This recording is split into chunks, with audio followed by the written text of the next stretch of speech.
మీ car కి best ceramic coating premier care Apexer car detailing studio for contact.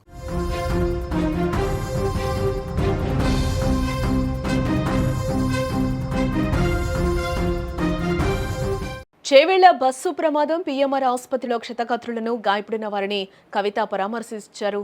వారికి అందుతున్న వైద్య సేవలపై కూడా ఆరా తీశారు. ఆమె మెరుగైన వైద్యం అందించాలంటూ కూడా కలెక్టర్లకు సూచన చేశారు. కవిత రంగారెడ్డి జిల్లా చేవేళ్ల మండలం మీర్జాగూడ వద్ద ఇటీవల జరిగిన ఘోర టిప్పర్ ఆర్టీసీ బస్సు ప్రమాదం రాష్ట్రంలో తీవ్ర విషాదాన్ని నింపింది. ఈ దారుణ ఘటనలో మృతి చెందిన వారికి తెలంగాణ జాగృతి అధ్యక్షురాలు కవిత నివాళులర్పించారు. అలాగే పీఎంఆర్ ఆసుపత్రిని సందర్శించి గాయపడి చికిత్స పొందుతున్న వారిని కవిత పరామర్శించడం జరిగింది. ప్రతి ఒక్కరి వద్దకు వెళ్లి వారి ఆరోగ్య పరిస్థితిని, ప్రమాదం జరిగిన తీరును అడిగి తెలుసుకున్నారు. ఆమె వారికి అందుతున్న వైద్య సేవలపై కూడా ఆరా తీశారు. ఆసుపత్రి యాజమాన్యాన్ని, డాక్టర్లతో మాట్లాడిన ఆమె క్షతగాత్రులకు మెరుగైన వైద్యం అందించాలని కూడా ప్రత్యేకంగా సూచించడం జరిగింది. డాక్టర్లు తగు జాగ్రత్తలు తీసుకుంటున్నారని, బాధితులు త్వరగా కోలుకుంటున్నారని ఆమె ఈ సందర్భంగా సంతృప్తి వ్యక్తం చేశారు. అనంతరం మీడియాతో మాట్లాడిన ఆమె చేవేళ్ల రోడ్డు ప్రమాదానికి కారణం ప్రభుత్వమేనని అన్నారు. రోడ్డు బాగు చేయించకపోవడంతోనే ప్రమాదం జరిగిందని అన్నారు. చనిపోయిన వారి కుటుంబాలకు ₹1 కోటి పరిహారం ఇవ్వాలని, గాయపడిన వారికి 10 లక్షలు చెల్లించాలంటూ కూడా ఆమె డిమాండ్ చేశారు. నేషనల్ హైవే 163ని బాగు చేయించారని స్థానికులు ధర్నా చేస్తే కేసులు పెడతారా అని కవిత ఈ సందర్భంగా కూడా మీడియా ముఖంగా ప్రశ్నించడం కూడా జరిగింది. చేవేళ్ల బస్సు ప్రమాదంలో గాయపడిన వారిని జాగృతి అధ్యక్షురాలు ఈ సందర్భంగా కూడా కల్వకుంట్ల కవిత అయితే పరామర్శించడం జరిగింది. 3-4 రోజుల క్రితం చేవేళ్లలో జరిగిన యాక్సిడెంట్ రాష్ట్రం మొత్తాన్ని కూడా కలిసివేసిందని చెప్పుకోవచ్చు. ఈ ప్రమాదంలో 19 మంది ప్రాణాలు కోల్పోవడం బాధాకరం. అయితే ప్రమాదం జరిగిన నేషనల్ హైవే 163ని రిపేర్ చేయించకపోవడం కారణంగానే ప్రమాదం జరిగిందని కూడా చెప్తూ ఉన్నారు.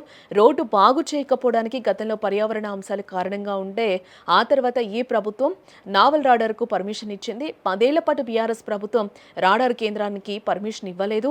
ఓ పక్క రాడార్ కేంద్రం, మరోపక్క వికారాబాద్ను జిల్లా కేంద్రం చేసుకున్నాం. దీంతో ఈ రోడ్పై వాహనాల సంఖ్య పెరిగింది. భారీ లోడ్తో ఉన్న వాహనాలు అధికంగా వస్తూ ఉన్నాయి. దీంతో అసలే చిన్నగా ఉన్న రోడ్లంతా కుంగిపోయాయి. ఆ రోజు ప్రమాదాన్ని చూసిన వారంతా కూడా టిప్పర్ బస్సు 2 రోడ్డు మధ్యలోకి వచ్చాయని కూడా చెప్తూ ఉన్నారు. ఇది డ్రైవర్ల సమస్యనా కాదా అన్నది కాదు, ప్రభుత్వం రోడ్డు వేయకపోవడమే ప్రమాదానికి కారణమని కూడా ఈ సందర్భంగా కవిత చెప్తూ ఉన్నారు. ప్రభుత్వం తప్పిదం కారణంగానే యాక్సిడెంట్ జరిగింది. దీనికి ప్రభుత్వమే బాధ్యత వహించాలని కూడా అంటున్నారు. ప్రమాదంలో చనిపోయిన వారికి 7 లక్షలు ఏమాత్రం సరిపో ₹1 కోటి ఇవ్వాల్సిందేనంటూ కూడా కవిత ఈ సందర్భంగా డిమాండ్ చేశారు. ఈ రోడ్డు రిపేర్ చేయించకపోవడంతో దాదాపు 300 మంది చనిపోయారు. కాంగ్రెస్, బీఆర్ఎస్ ఏ ప్రభుత్వమైనా సరే ప్రమాదాలు జరగకుండా చర్యలు తీసుకోవాలని అన్నారు. వరుస ప్రమాదాలకు నిరసనగా తాండూరులో ధర్నా చేసిన 30 మందిపై కేసులు పెట్టారు. ఇది దారుణం, వెంటనే వారిపై కేసులు విత్డ్రా చేసుకోవాలంటూ కూడా కవిత వ్యాఖ్యానించారు. గాయాలైన వారిని కూడా చూసాం. వారికి దీర్ఘకాలం సమస్యలుండే అవకాశం ఉంది. పైగా వాళ్ళంతా కూడా రోజువారీ కూలీ చేసుకునేవారే. 2-3 నెలలు రెస్ట్ తీసుకోవాలంటే వారికి జీవనోపాధి కూడా కష్టంగా మారుతుంది. గాయపడిన వారికి 2 లక్షలు అన్నారు. ఇప్పటి వరకు అవి కూడా అందలేదని కూడా బాధితులు చెప్తూ ఉన్నారు. వారికి 2 లక్షలు సరిపో 10 లక్షలు ఇవ్వాలి అంటూ కూడా ఆమె డిమాండ్ చేశారు. అదేవిధంగా రోడ్డు కాంట్రాక్ట్ సంస్థ అయిన మేఘావారి వెంటబడి రోడ్డు త్వరగా వేయించండి అంటూ కూడా ఆమె ఈ సందర్భంగా కోరారు. ఖచ్చితంగా బాధితులకు పరిహారం పెంచి ఇవ్వాల్సిందేనంటూ కూడా ఈ సందర్భంగా కవిత డిమాండ్ చేశారు.